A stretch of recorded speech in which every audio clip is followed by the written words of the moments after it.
Gagnons des millions un par un. Oui, un par un. Dans les Actes des Apôtres au chapitre 13, à partir du verset 14 jusqu'au verset 16, j'aimerais lire ce passage où il est question des apôtres. De Perge, ils poursuivirent leur route et arrivèrent à Antioche de Pisidie. Étant entrés dans la synagogue le jour du sabbat, ils s'assirent.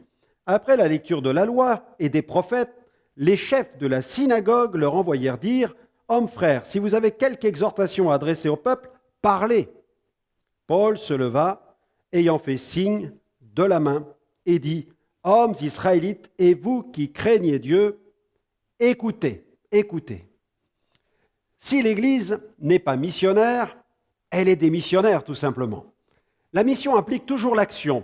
Le passage que nous venons de lire laisse entrevoir clairement l'implication individuelle des premiers disciples. Paul saisissait les différentes opportunités qui se présentaient à lui pour partager sa foi. Quand le message de l'Évangile est annoncé clairement, c'est alors qu'il porte des fruits. Ces fruits, ce sont les âmes qui acceptent la parole et décident d'y soumettre leur vie. Grâce à l'annonce de la parole de Dieu, cette œuvre d'évangélisation accomplie par les apôtres à Antioche ne tarda pas à porter ses fruits. Les apôtres apportaient la bonne nouvelle sur la place publique et dans les lieux publics, atteignant un grand nombre de personnes. Mais ils n'hésitaient pas aussi à parler à une seule personne. C'est ainsi que les apôtres évangélisèrent un petit groupe de femmes. L'une d'entre elles s'appelait Lydie.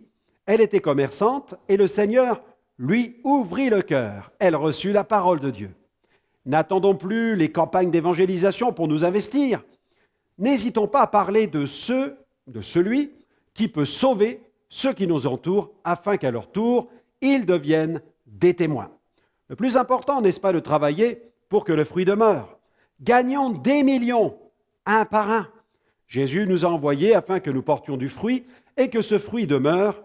Et je suis sûr d'une chose, c'est que le Seigneur ne reprochera jamais à quelqu'un d'évangéliser le maximum d'âmes.